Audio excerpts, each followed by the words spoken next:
comme niñ ko waxee si suñu tàmbali kàddu rek lii dafa nekk cérémonie boo xamante ne daanaka léegi tradition la lu mat juróomi at wala juróom-benni at si ginnaaw daanaka chaque année mu am ñu jël école yu Yoff yi nga xam ne ñoo nekk si Yoff gépp ku ci nekk ñu am loo xam ne moom lañ la jagleel lu jëm si wàllu kit d'hygiène mu doon geste boo xamante ni corona daf ñu si fekk mais corona ñëw ñu gën ko consolider waat mu doon loo xam ne école yi dañ koy saluer bu baax a baax a baax a baax a baax a baax comme niñ ko xamee nag jot dafa bariwul torop moo tax dañ koy def liggéey boo xam ne dañ koy daan day xaw a gaaw tuuti bu ko defee dañuy jox kàddu gi ki nga xam ne mooy suñu président Omar Ngalla mu ubbee bu ñu paree si Omar Ngalla comme lii tamit projet dafa changé anam ku nekk xamoon na ne bu njëkkoon projet da daan liggéey individuellement donc xale yi nga xam ne ñu amoon ay parrain ñoom lañ daan dimbali mais ñu dem ba léegi ñu changé attitude wala ñu changé doxalin léegi xale bi fa mu nekk dañuy dimbali xale bi ci biir fa mu nekk bu ko defee ñëpp bokkandoo bénéficier aussi donc pour loolu mu gën a leer dinañ jox kàddu gi nga xam ne mooy madame Binta Sarr mooy parent yi nga xam ne ñoom ñoo war a mën a bénéficier wu ci mbir mi buñ jógee si Tata Binta dinañu jox parce que tamit école yi lañ koy defal directeur yi ñoo nekk si école yi ñu jox ki nga xamante ni mooy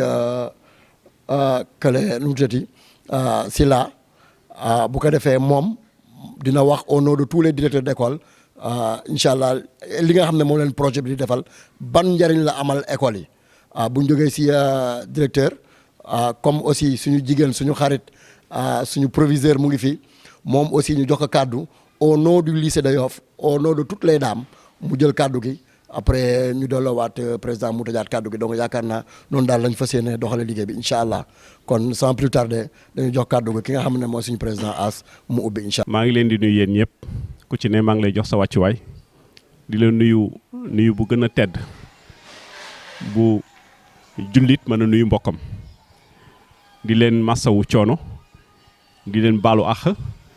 parce que ñun ñëpp xam nañ ne jot gi dafa manqué rawatina ñu toll ci bés boo xam ne bii bésu àjjuma la te ku xam école ni mu toll wax dëgg yàlla bu ngeen jëlee lenn ci seen jot bu manqué ngeen ñëw jagleel ñu ko fii ñun loolu dañ koy saluer à sa juste valeur donc ñu ngi leen di nuyu bu baax leen jaajëfal leen jox seen wàccuwaay leen baalu àq di leen massawu coono li ñu dajale fii tey nag Thierno wax na ko léegi dafa nekk lu ñuy baaxantal parce que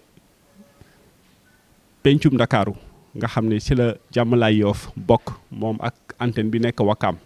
Dalifort Guédiawaye Cambérène accès bi lii ko tax a jóg du dara lu dul xale yi nekk de 0 à 24 ans ñu seet lu leen sàmm rawatina xale yi nga xam ne dañu toll ci bokk ci ay wéjur yoo xam ne peut-être ñii ndool dab na leen ñii bu ñu mënee it léeg-léeg ay ndok di leen dab ba nga xam ne la ñu yéene defal seen njaboot duñu ko def approche boobu ñu doon def nag dañuy dem ba jëmmi jamono ñu ne naam ñu ciblé ñooñu rek leen jàppale baax na mais buñ ko lawalee ci communauté bi moo gën parce que ci biir communauté bi ñooñu ñoo ngi fi waaye ñeneen ñoo ngi ci muy nekk approche communautaire loolu moo waral appui individuel yañ daan def ñu la daal di koy suppali def ko ay appui collectif lii ñuy def nii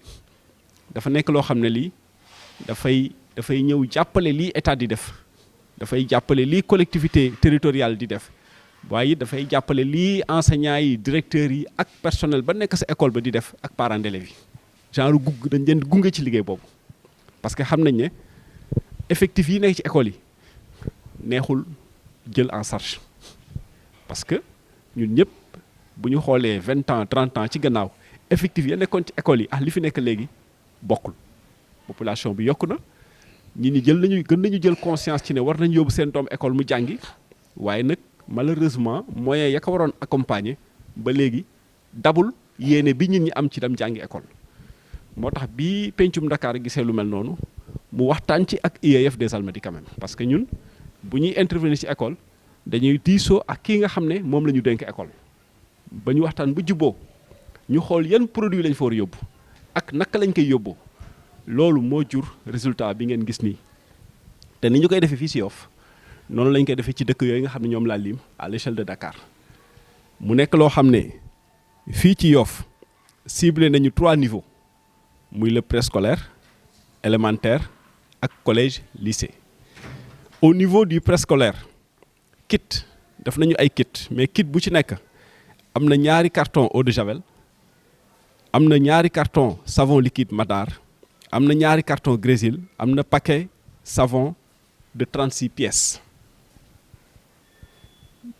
foofu CEDIP bu Yoff muy le centre de développement intégré de la petite enfance Tafsir Ndiaga Gueye xale yi ngeen gis nii ñu toog ñu am fi 3 sections petite moyenne et grande section centre bi ñu tudde Horte Sène mu nekk fële ci cité Apexi écologique ñoom it bénéficié wu nañ ci Horte Sène aussi beneen niveau US4 bénéficié wu na ci bu ñu demee ci élémentaire bi kit bi composé wu na de 3 cartons eau de javel 2 cartons savon liquide Madar 2 cartons Grésil un paquet de savon de 36 pièces kit bu nekk loolu la composé ñu ne école 2 bi ñu tuddee léegi jàmmalaay 2 am na ci école Baye Abdou Seck am na ci école Tafsir Ndiaga Gueye école Jaraaf Talla Diagne école Kenjiro école franco-arabe El Hadji Malick Sy école Baye Eliman Thiaw école élémentaire Cité Diamalaye école japonaise école franco-arabe Seydina Limamou Laye école Demba Ndoye bi nekk aéroport ñu ne ñooñu ñëpp bénéficier nañu ci loo boobu nga xam ne moom la ñu jagleel élémentaire bi à Yoff ñu ne bu ñu jëlee collège lycée parce que ñu ñëpp xam nañ ne dafa am benn mutation bu ñu nekk di dund ci wàllu lycée bu Yoff ñuy saluer madame Ndiaye au passage ak ñi mu àndal ñëpp ci liggéey bi ñu ne kit bi am na 3 cartons eau de javel 2 cartons savon liquide Madar 2 cartons Grésil un paquet de savon de 36 pièces ñu ne foofu CEM Ousmane Sembène ñoo ci bénéficié wu ak lycée Ousmane Sembène xam nga lycée dafa am petite section ak grande section waaw parce que foofu effectif yi dafay gën a yaatu donc nii lañu ko tëralee mu war a jëm ci li nga xam ne mooy li ñu fi dajale nii tey buñ laa jógee ci jotaay bi dinañ joxaat yeneen détail mais dama bëggoon rek insister ci objet wu rencontre bi ñu xam ne donc lii ñun xam nañ ne du lii mooy régler problème mu hygiène à l'école bu ngeen gisee ñu koy jël di ko médiatiser dañu bëgg a feddali loolu ñuy wax la déviance positive parce que dañ ne ñàkkul am na ñu ne ci dëkk bi ñoo xam ne mën nañ def lu mel nii mais xamuñu ne urgence bi am na pour ñu def ko mais ñàkkul soo ko jëlee nga fesal ko ñoom mën na leen inspirer ñu ne man day defoon naa ne ñii nekkuñu amuñu problème yu mel nii kon man it danaa def sa geste là moo xam nga jël sa ñaar téeméer dem ci école ba la gën a jege nga jënd benn paquet saabu nga jox leen bu ko xeeb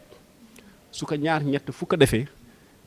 loolu ñay gérer école yi da la di gën a yombalal liggéey bi ñàkkul am na fenêtre yoo xam ne mu nga sa école ba du tëju am na menuisier bu doon jàng sa école ba mu ngi ci dëkk bi yore atelier menuisier ñàkkul mën na jël benn week-end mu jël ay ouvrier am jënd quelques pontes ak ay serrure du ko coûter grand chose mu dem yendu sa école ba pendant le week-end nga xam ne waru woon liggéey mu réparer ko loolu lu rëy la ci wàllu humanisme école ba nga doon jànge nga delloo ko njukkal gestes yu mel noonu ñun loolu moo ñu gën a intéressé mais du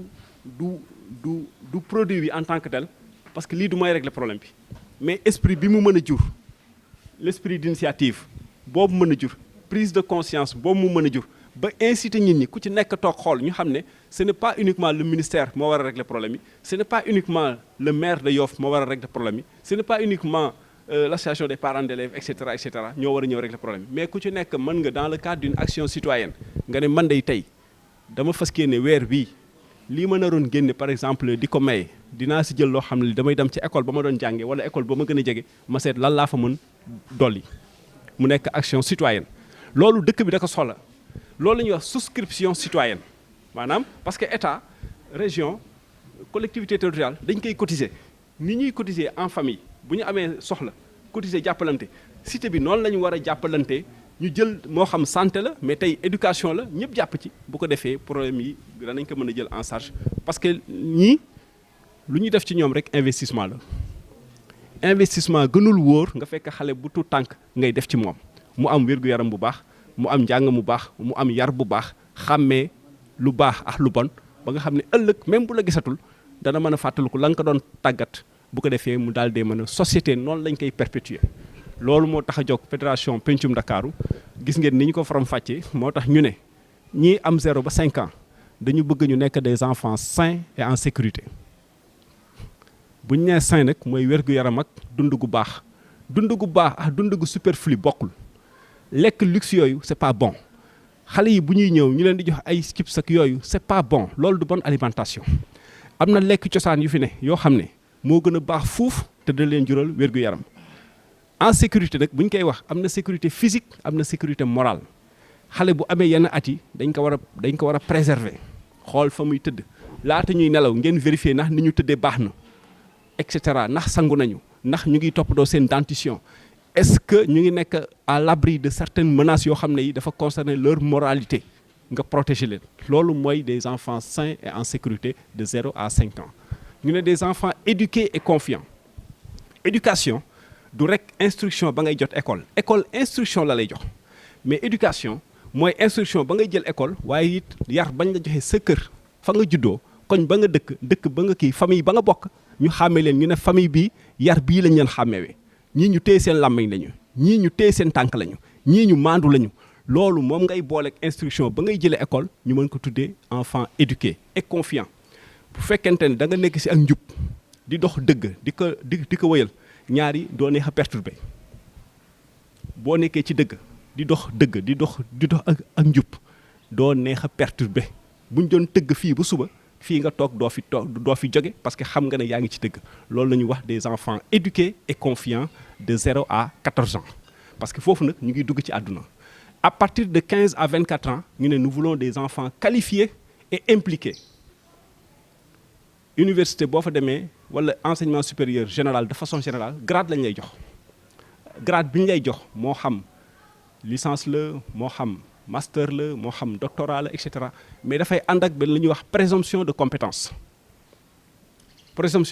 boobu nag da nga koy biral à travers des formations ak ay qualifications da nga koy jël nga am ko nga téye ko yooyu nag da nga koy faire valoir boobu mooy tax ñu ne yow tu es impliqué dans la société c'est de 15 à 24 ans Badara moo ne suma kanam vraiment ñu koy jël comme modèle Badara bi ngeen gis ni ci projet bi la jaar ba moo ngi nii taxaw gis ngeen tey cérémonie bi man dama ñëw rek toog daanaka ñoom ñoo ko organiser te yi ñu fi def yépp su ma ñëwoon jox ko micro bi léegi li ma fi wax lépp mën na ko wax te pourtant xale la mais parce qu'il est impliqué jël na conscience moom mooy kan jël na conscience ci société bi mu bokk xam na li ko war mu ngi koy def lii ngeen baal ma lii rek laa bëggoon fàttali parce que jotaay yu mel nii su amee il faut ñu xam li ñuy def fu ñu ko teg ñun fii lii yëfu mbooloo la société nii lay fonctionner man dama yàlla moo ma nattu rek ma jiite mais moomu ma ko ba ci siège bi ñu nekk nii alalu association bi la man moomu ma ko man ak yéen ñoo ci am ay règles moo koy régir nu ñu koy utiliser ku ci tënku rek yaa ngi ci biir ku ci tënkuwul nag mu njëkk ci même bu dee man la néew ma ci biir ngeen baal maa xali laa leen bëggoon dénk di leen jaajëfal ñu ngi dalal suñu vraiment doyen monsieur Moustapha Gueye le président de l'association des délégués de quartier bu Yoff cérémonie bi nag dañ ko xaw simplifier tuuti parce que dañu toll ci contexte boo xam ne dañuy yëgal ne pandémie bi mu ngi jolliwaat te ñiy féete mag dañuy préférer di leen mettre un peu à l'abri moo gën a wóor parce que kenn xamul yàlla rek moo xam mais ñu ñaan yàlla na ko fi yàlla jëlee ñi nga xam ne daf leen dal yal na yàlla sàmm leen wéral leen ak jàmm mais ñi mu dalagul yal na leen yàlla aar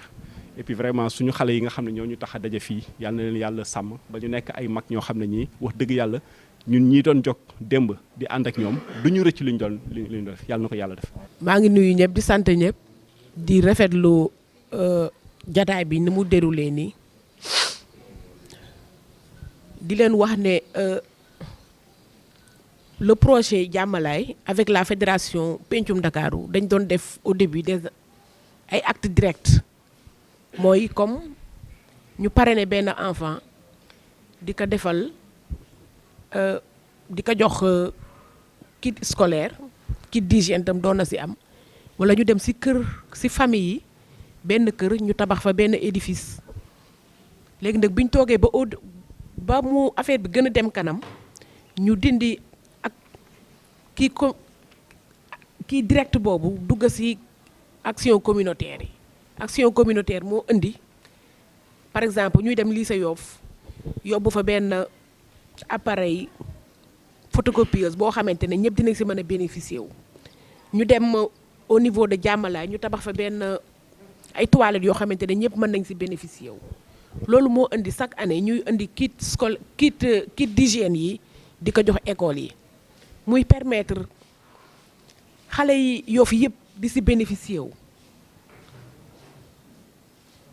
kii communautaire boobu tam moo indi ñu dem ba ne parents yi nañ leen dajale en groupement mu nekk des avec mu nekk ay caisses yoo xamante ne dañ ko installé au niveau de Yoff sur toute la commune d'arrondissement mu nekk APEXI ba Terme Nord ay caisses la yoo xamante ne parents d'élèves yi ñoo koy séq muy ay caisses yoo xamante ne day am ay épargne ay crédit dina am tam ay kii yu ñu ko accompagner ay projet de formation ak ay petits commerces yu ñu ko accompagner loolu xamante ne dina permettre yaay bi am doomam bu amee soxla dina mën a leb ci kees bi dimbali doomam dina permettre aussi autonomisation de la femme boo xamante ne sa doom di nga ko mën a jàppale ci loo bëgg moo tax projet Diamalaye créé yooyu yëpp ñu leen di remercier bu baax di kontaan vraiment ci kii yi ñu leen wax ne semaine prochaine membre avec yooyu dina am ñu ñëw ci école yi di leen jàngal technique de lavage des mains dinañ ñëw ci école yëpp di jàngal daaw def nañ école yëpp ñuy remercier daaw man côté bii laa ne woon côté Diamalaye ak garderie Seyna Limamou mais accueillir nañ ñu fa bu baax a baax a baax ñuy ñaan yàlla itam bu ñu ñëwee nañ ñu accueillir bu baax permettre ñuy wax xale yi ci hygiène ak lavage des mains gën leen expliquer importance su hygiène ak lavage des mains parce que ñii dañ yaakaar ne Covid bi moo fi indi lavage des mains te ñun def nañ ko avant Covid ñu ngi doon def technique de lavage des mains mais daal nañu ñaan yàlla daal partenariat bi gën a yàgg ñu ñaan yàlla na barkeel yëpp ngeen baal ma àq. donc maa ngi nuyu ñëpp di commencer ci monsieur As le responsable di nuyu sama tonton Moutoufa di nuyu aussi samay collègues jàngalekat yi nekk fii directeur d'école c'est des actes de remerciement parce que c'est la énième fois que nous sommes présents ici pour perpétuer le même geste et on dit souvent que l'école elle est l'école de la communauté elle doit être aussi l'école pour la communauté elle doit être l'école par la communauté donc ça suppose déjà li nga doon wax yëpp l'implication de la communauté nous dans le vivre ensemble dans le vivre dans son milieu que nous effectuons que nous faisons dans nos classes les enfants passent 5 heures de temps 6 heures de temps à l'école ils ont des besoins essentiels qu'ils doivent faire et ces besoins essentiels ils ne peuvent faire que dans un endroit sain loolu mooy justifier en fait ce qui est le kit d'hygiène là dans des toilettes saines sans des toilettes bien fonctionnelles les enfants ne peuvent pas apprendre donc lii dafay wane c'est le soubassement en fait des actions éducatives donc ñuy leen di remercier di leen ñaanal di wax ne peut-être ce sera en de bonnes mains que l'utilisation qu'on doit en faire c'est l'utilisation juste utilisation judicieuse un bon utilisation bu am solo lu ñu ci war a def donc pour ne pas trop prendre. bismillahi rahmaani rahim rabbi shrah li sadri wa yassir li amri wahlul uhdatan min lisani yafqahu qawli maa ngi nuyu képp ku fi teew ak ku fi bëggoon teew te am ngànt wala loolu di rafetlu trop lii ma gis nii parce que c'est pas la première fois parce que toujours lu ngeen xewle yéen pencum Ndakaaru su ngeen ma si kiwee jot gi may ma ko rek dinaa def lépp pour ñëw xam ngeen ni lii dafa rafet trop parce que ñun amuñu woon lii koo xam ne que dañ lay préparer nga nekk tout temps ñii c'est les brillants élèves yi ngeen di am si école yi parce que dañ leen préparer lii dafa am solo te man jataay yu mel nii toujours sama xel day dem si Raoul yàlla na ko yàlla yërëm Raoul Latouf parce que lu ne daj na ko si petite enfance te xam nga yàlla moom ak ay mbiram fa mu tëdd yàlla na ko gënal fi mu jógee su ma ñëwee si jataay yi toujours sama xel day dem si moom parce que As xam nga ne kooku lu ne def na ko si petite enfance muy doon modèle bu nga xamante ne bii ak la dame la bii xam ne daf doon wax ne dafay dem retraite mooy Mankagne madame Ndeki voilà vraiment di remercier ñii fi teew ñëpp madame Ndiaye ñu ngi lay remercier bu baax di la tatagal di la dalal man lii dama ko rafetlu ba nga xamante ne bii parce que boo seetoo mësoon ngeen am benn doléance mooy woon toilette te toilette dafa am solo trop ci école surtout toilette jigéen ak góor parce que jigéen ñi dinañ toll foo xamante ne fii seen étude mën nañ ko écourter sax ndax kersa parce que am na fu ñuy toll fu nga xamante ne fii bu ñu waree bokk ak toilette ak góor dafa du rafetul donc ñun bi ñu ko waxee ci 50 tonnes yooyu ñu waxoon ne ñun dañ ko détourné foofu lañ ko def ci ay toilettes donc loolu c'est très important ñu wax parce que dañ ko waroon indi ci jumaa ji ñu ko waree indi ci jumaa ji ay divergence yu am bokkuñu ay xalaat ñu ne lii au lieu que ñu kii ko nañ ko defaree toilette comment dirais-je bu lycée bi te defe naa toilette bi foofu ku fa ñëw sa xol dina sedd maa ngi ñaan rek ñu entretenir ko comme nañu ko jote woon loolu daal maa ngi koy rafetlu bu baax a baax madame Ndiaye donc ñu ngi rafetlu parce que bi ñuy def kii bi ñuy remettre clé yi dafa la fekkoon nga tukki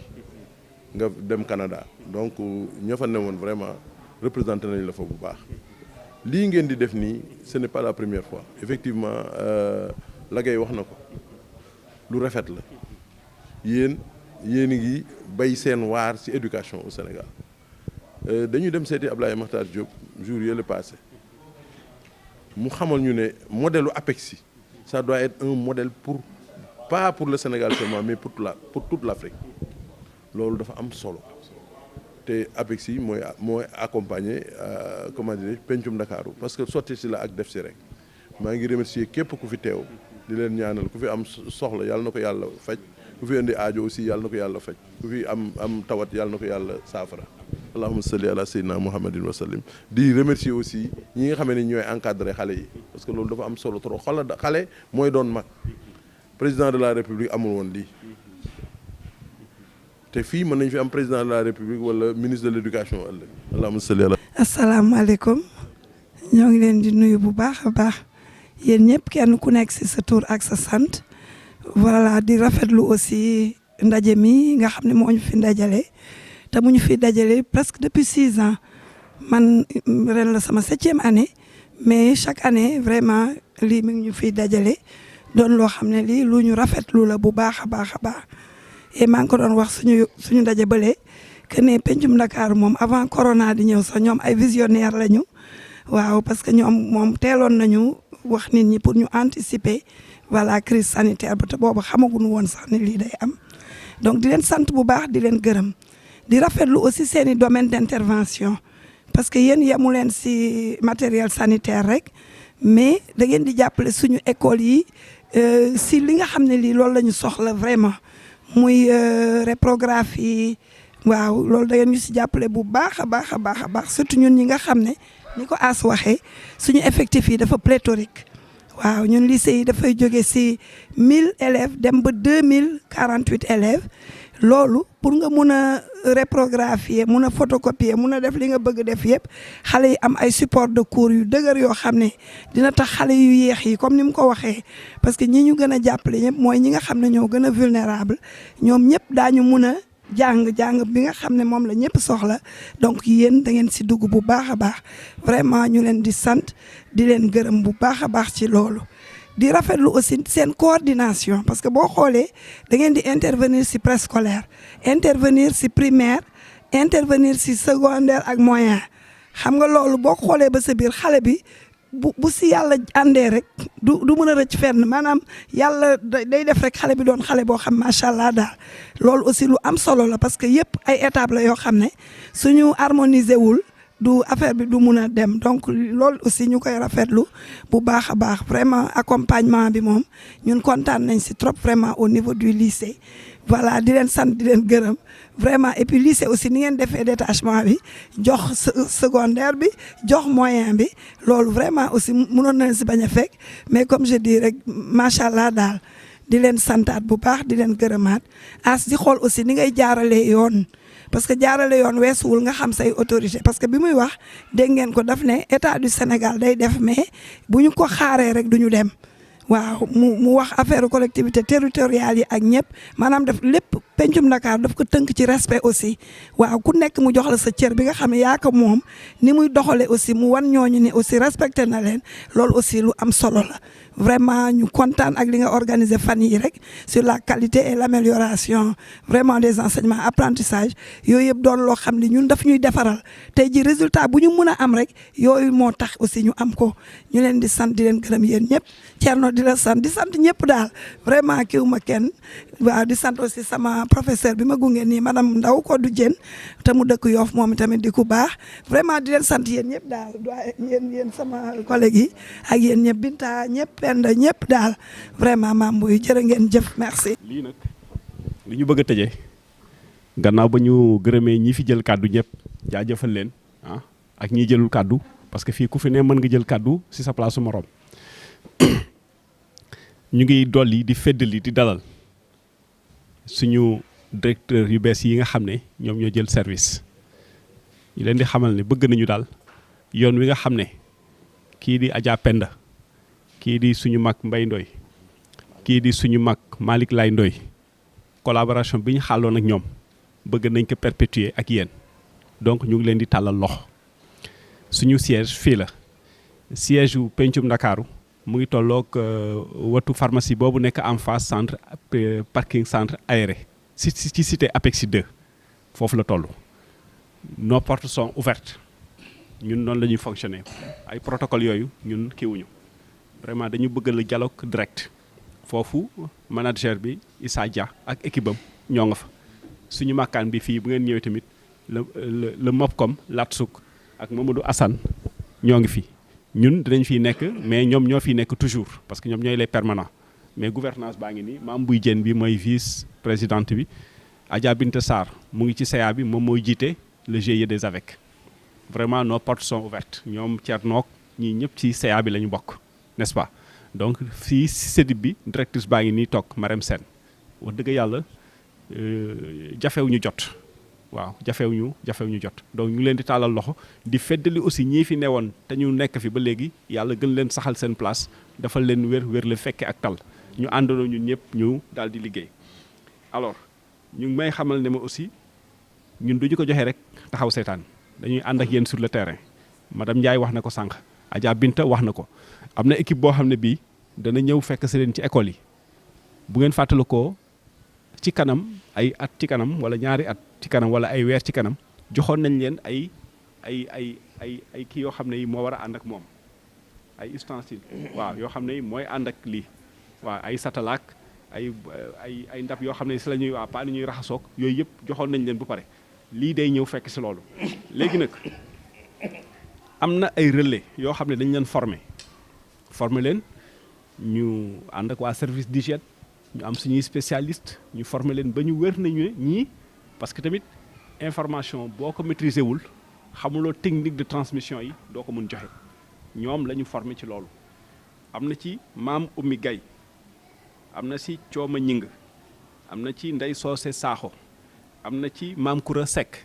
maa ngi ko doon seet léegi Oumy am na ci Aram Samb ba lee toog